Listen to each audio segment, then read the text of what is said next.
Hey guys, I'm Becky from Bookmarks Reviews, and today I have a library haul for you.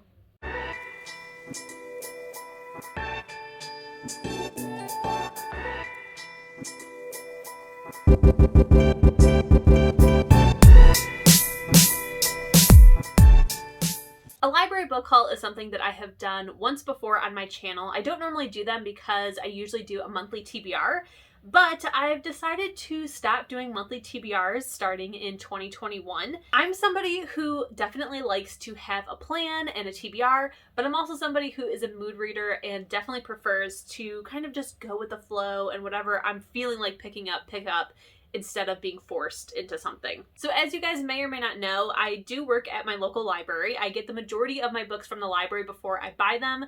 I usually spend my money on books that I have already read and loved and want on my shelf. I definitely want to promote library services on my channel because I love the library. And I think by showing you a stack of books that I may or may not read will make me feel less pressure than an actual TBR. So we're gonna try it out and see how it goes. Now, I did already do a TBR for this month as my final TBR, and that list had, I think, 6 books on it. And now I have a haul of another 9 books that I would like to read this month. So we'll see if it all can get done, but I'm really hoping so, especially this library stack. These are all books that I don't have to read, but really want to. So this stack is a mixture of cozy holiday romances and also winter-themed murder thrillers. Apparently that's the mood that I'm in this month. So these aren't in any kind of order. I've kind of just mixed them up so it's like fluffy holiday romance, murder. Let's get into it. So let's just jump right in with the first one. It is Fables, Legends in Exile by Bill Willingham, Lan Medina, Steve Leolola, and Craig Hamilton. This is volume 1 in the Fables series. You may be familiar with this work if you ever played the game Wolf Among Us. That was a fantastic game, choose your own adventure that I really loved. Unfortunately, the company went out of business, so I don't think we're going to get to the sequel that we're all eagerly awaiting, but that's fine. Some of my coworkers and I decided to do a book club outside of work hours, and this is our first book. So this is kind of something that I have to read, but at the same time, I don't have to. I have read this once before, so it's just a reread so that I have things to discuss. This series is about fairy tale characters that live alongside normal everyday people in New York City. They kind of have like their own society. They're definitely kind of looked down upon with the humans, so they've like created their own society. And of course, like the big bad wolf is a detective and Snow White is the mayor, and somebody has now killed Rose Red and they have to figure out who did it and who's killing other magical creatures within their realm. So it's a very interesting take on fairy tales. While you have like beloved characters who are pretty true to their character, they're also pretty gritty and real and raw and dark. So it is a pretty interesting series to get into. I haven't read any other volumes besides this first one, but I loved the video game and I have plans to eventually, I think, keep going with this series, but we'll see. Next, I have 2 short story compilations. The first one is Snow and Love. This is 4 cozy romance holiday stories combined into one. 3 of these 4 authors are some of my favorites. So the authors are Melissa De La Cruz, Nick Stone, Kasie West, and Aimee Friedman. Aimee Friedman is the only one that I've never read anything by. The other 3 are some of my favorites. So I'm really hoping that Aimee is another one that I can add to the list of authors that I love. But I'm really excited about these stories. I think they're going to get me in like the cozy holiday spirit, and also I love romance, and I think it's just going to be fun. The next one is Let It Snow, which I think is now on Netflix if I'm not mistaken. This is by John Green, Maureen Johnson, and Lauren Myracle. While Snow and Love is 4 separate stories, this is 3 stories that are interwoven. So each author wrote a story and it relates to the other 2 in some way. It is, like I said, I think on Netflix, so I would like to read the book before watching it. So next I have 2 thrillers by one of my favorite adult thriller authors, and that is Lisa Jewell. The first one is Invisible Girl. This book just came out, I think, last month or the month before, or I don't know, sometime in 2020. but I've finally gotten my hands on it. I do have the audio. Lisa Jewell is somebody that I love listening to the audio for. They're always very, very well done. Something that Lisa Jewell has done in the 3 books that I have read by her so far is that they're always multi-POV, and the audiobooks thus far have always been multi-narrated, so it's just an amazing experience. This book I have already started. I'm only like maybe 70 pages or something into it, if even that many. But so far, it's amazing. This book is kind of hard to explain, but basically we are following 3 different households. So there is one that is this teacher who has been suspended from his job because they suspect that he had an inappropriate relationship with a student, and he is claiming that he is not guilty. Across the street from him is a family who has recently moved there, and the daughter claims that he followed her home one night, which is kind of like impossible because he lives across the street. So like, yeah, he followed her home, but because he was going to his own home. But maybe there is something darker behind it.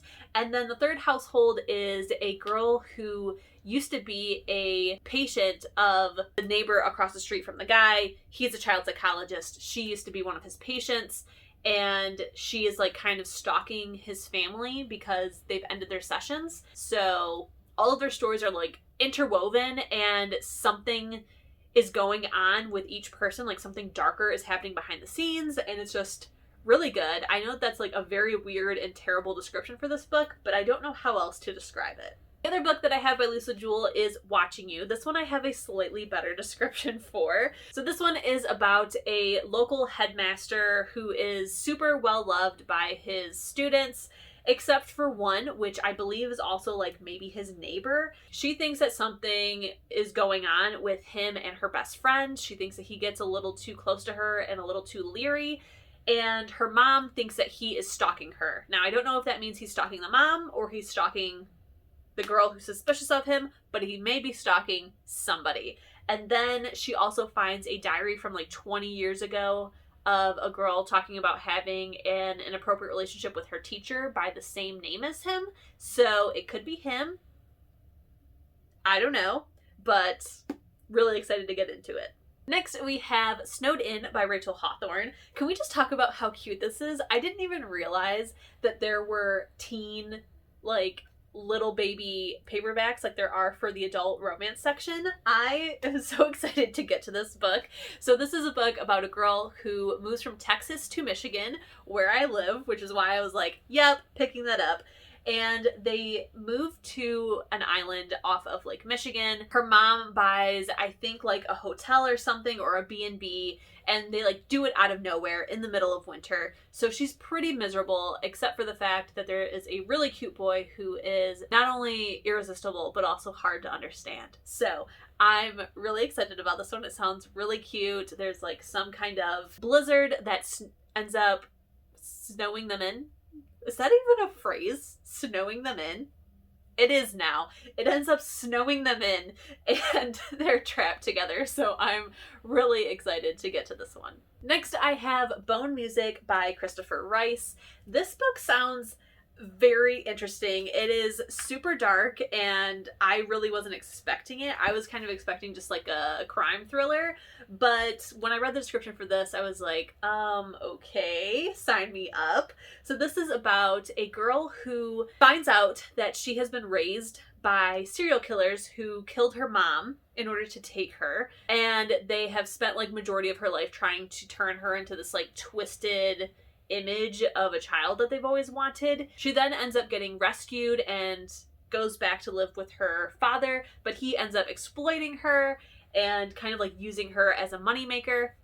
So now she's an adult. She's had this terrible past life, and something happens where the government then injects her with something that gives her a special power that has something to do with being able to track down serial killers. And she's decided that she's not going to be controlled any longer and take control of her own power and get revenge on a serial killer. So, like, how do you not hear the description and not want to read it? Like, that sounds amazing. It's like 5 different thrillers thrown together and also has a paranormal aspect. So I'm really excited. It is rather large, but I'm here for it. Next, I have The Bone Keeper by, I believe it's Luca Veste, or it could be Veste. I apologize for mispronouncing it if I did. This book is also really dark. So there is a urban myth that there is somebody called the Bone Keeper that lives in the woods besides this town. 20 years ago, 4 teenagers go into the woods to try to find the Bone Keeper's house that's supposedly in the woods. Only 3 of them end up coming back, and now it's 20 years later. A woman is found wandering the streets, and she's like horrifically injured, and she claims that she escaped from the Bone Keeper's house, and then also a body turns up, which I don't know if the woman is the person from 20 years ago, or if the body is the person from 20 years ago, or if neither of them are, but either way, it sounds pretty terrifying. And for some reason, I want to read things that terrify me this month. And the last book that I have is Recommended for You by Laura Silverman. This book is about a girl who works at a bookstore. Her boss ends up doing a holiday bonus where whoever sells the most books will get a bonus on their paycheck. She is super passionate about her job, always has top sales, so she's pretty sure she's got it in the bag. But now their new hire, I believe his name is Jake, who doesn't even read books. Yes, Jake. He ends up starting to compete with her and getting ridiculously high sales somehow. So they get into this competition, and also he is super cute, and he's also the only Jewish boy in their town. And I'm sure that love and romance and enemies to lovers is gonna happen, and I'm so here for it. Also, I know for sure the boy is Jewish, but I feel like the girl is also Jewish, and I've definitely not read enough books with Jewish characters, or especially anything to do with Jewish holidays during the holiday season. So I was really, really excited when I found out about this book because it sounds super cute and exactly what I'm looking for. So guys, those are all the books that I have to read. Hopefully you guys are just as excited about these as I am. I know that I have a lot. I know that it's possibly impossible to get through all the books that I want to read this month, but I'm really, really going to try because these all sound amazing. So now something that I want to do in these library hauls is kind of leave up my TBR to you in a way. So I want you guys to comment down below telling me what book you guys think I should pick up first. I've not started any of these besides Invisible Girl. As always, I will be having reading vlogs throughout the month, so definitely check those out to see if the book that you chose has been read. And of course, like always, I will still be doing my monthly wrap-ups. Don't forget, if you enjoyed this video, to please give it a thumbs up. Keep reading, stay safe, and I'll see you in my next one. Bye!